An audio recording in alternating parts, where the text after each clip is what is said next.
नमस्कार, मी Rajratna Jondhe. Top news मराठीमध्ये आपलं स्वागत. कुंडमाळा परिसरातील इंद्रायणी नदीवरील पूल कोसळल्यानं मोठी दुर्घटना घडली. यात 4 जणांचा मृत्यू, 51 जण जखमी तर 6 जण गंभीर जखमी झाले. ही दुर्घटना घडल्यानंतर या मतदारसंघाचे आमदार सुनील शेळके यांनी घटनास्थळाची पाहणी केली आणि त्यानंतर माध्यमांना प्रतिक्रिया दिली. मात्र त्यांची ही प्रतिक्रिया सर्वसामान्यांना आश्चर्यचकित करणारी होती. शासन आणि प्रशासन म्हणून आपण जबाबदारी निभावण्यात कमी पडलो असं न म्हणता शेळके यांनी थेट पर्यटकांच्याच माथी याचं खापर फोडलं. मावळमध्ये असलेल्या इंद्रायणी नदीवर 30 वर्षांपूर्वीचा साकव पद्धतीचा पूल जीर्ण झाला होता. त्यामुळेच पूल धोकादायक असल्याचं म्हणत प्रशासनाने 1.5 ते 2 महिन्यांपूर्वी हा पूल वापरासाठी बंद केल्याची माहिती स्थानिकांकडून समोर आली. त्या संदर्भात पुलाच्या परिसरात एक बोर्ड लावण्यात आला होता.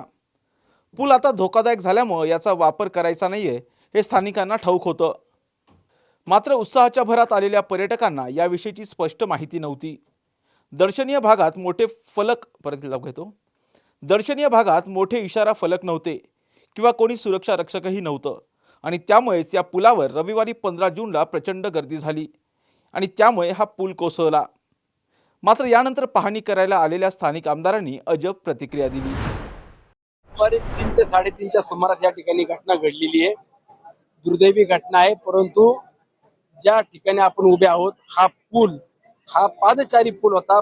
लोखंडी फॅब्रिकेशन मध्ये उभा केलेला पूल होता आणि या पुलाला फक्त शेतकऱ्यांना जाण्या येण्याकरता पायी म्हणून याची व्यवस्था केली होती. जवळपास 30-35 वर्षापूर्वीचा पूल असताना या ठिकाणी नागरिकांना सुद्धा जाण्या येण्याची बंदी होती. परंतु काही 2 व्हीलर्स त्या पुलावरती घातल्या गेल्या. मधल्या सेल्फी पॉइंट करता किंवा फोटो काढण्याकरता मधल्या भागामध्ये जवळजवळ 100 पर्यटक त्या ठिकाणी उभे होते, अशी माहिती आपल्या सगळ्या स्थानिक नागरिकांनी दिली.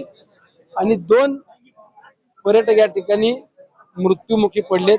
त्यांच्या डेड बॉडी हातामध्ये मिळालेल्या आहेत. साधारणतः अजूनही 1-2 जण अडकल्याची शक्यता ही प्राथमिक स्वरूपामध्ये आम्हाला मिळते. या ठिकाणी जी खबरदारी घ्यायला होती, पर्यटन स्थळ आहे, रविवारचा दिवस आहे, मोठ्या प्रमाणात पर्यटक येत असतात, त्याचबरोबर अतिशय जीर्ण झालेला पूल आहे. प्रशासन कमी पडला काय, त्याच्यामुळे ही अपघात झालाय का? आता हे बघा, शेवटी ज्या ठिकाणी प्रशासन म्हणून ज्या दक्षता घ्यायला पाहिजे किंवा ज्या ठिकाणी जाण्याकरता प्रतिबंधक केलं असतं त्या ठिकाणी नागरिकांनी सुद्धा सहकार्य करणं अपेक्षित आहे. परंतु या परिसरामध्ये 2 दिवसात पाऊस झाला. 1000-1500 पर्यटक या ठिकाणी काल आज 2 दिवसामध्ये येत आहेत आणि पोलीस यंत्रणा असेल किंवा इथे ट्रॅफिक व्यवस्था असेल ती सुद्धा त्यांच्या पद्धतीने काम करताना आपण सगळे पाहतोय. पण नागरिकांनी किंवा पर्यटकांनी ज्या ठिकाणी जायला बंदी घातली, प्रतिबंध केलाय, त्या ठिकाणी जाणीवपूर्वक जाणं किंवा जिथं आपल्याला अडचण दिसते तिथं न जाणं हे खरं तर आम्हाला सुद्धा किंवा प्रशासनाला अपेक्षित असतं. परंतु ठीक आहे, घटना घडली आहे, दुर्दैवी आहे. जे आज मृत्युमुखी पडलेत, नक्कीच त्यांच्या प्रती आम्हा सर्व नागरिकांना किंवा इतर प्रतिनिधीला दुःख आहे. आमदारांची ही प्रतिक्रिया म्हणजे सांत्वन कमी आणि जबाबदारी झटकण्याचा प्रयत्न जास्त वाटतोय. पूल धोकादायक आहे हे खरं असलं तरीही तसं सांगण्यासाठी आणि पर्यटकांना पुलावर जाण्यापासून रोखण्यासाठी कोणतीच व्यवस्था का करण्यात आली नव्हती? सुरक्षा रक्षक किंवा पोलीस तैनात का केले नाहीत? सुरक्षेच्या दृष्टिकोनातून या परिसरात CCTV का बसवले नाहीत? असे अनेक प्रश्न आता निर्माण होताना दिसत आहेत. केवळ पर्यटकांनी या पुलावर जायला नको होतं, पादचारी पुलावर दुचाकी घातल्या गेल्या असं म्हणून घडलेल्या दुर्घटनेला केवळ पर्यटकच जबाबदार आहेत असं भासवण्याचा प्रयत्न का केला जातोय?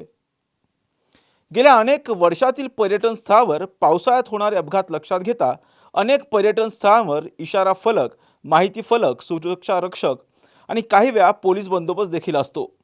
या परिसरात मात्र तसं काहीच नव्हतं. या बाबतीत प्रशासनाला प्रश्न विचारणं गरजेचं असताना पर्यटकांना दोष दिला जात असल्याचं एकंदरीत दिसून येतंय. विद्यादानाची उज्ज्वल परंपरा असलेलं विद्येच्या माहेरघरातील आदर्श विद्यापीठ टिळक महाराष्ट्र विद्यापीठ पुणे 2025-26 या शैक्षणिक वर्षासाठी प्रवेश सुरू. BSc AI and ML, BSc data science आणि MSc डेटा सायन्स. अत्याधुनिक सुविधा असलेले ISO 21001 मान्यताप्राप्त टिळक महाराष्ट्र विद्यापीठ पुणे. अधिक माहितीसाठी संपर्क 922300 2070 किंवा 922300 2071.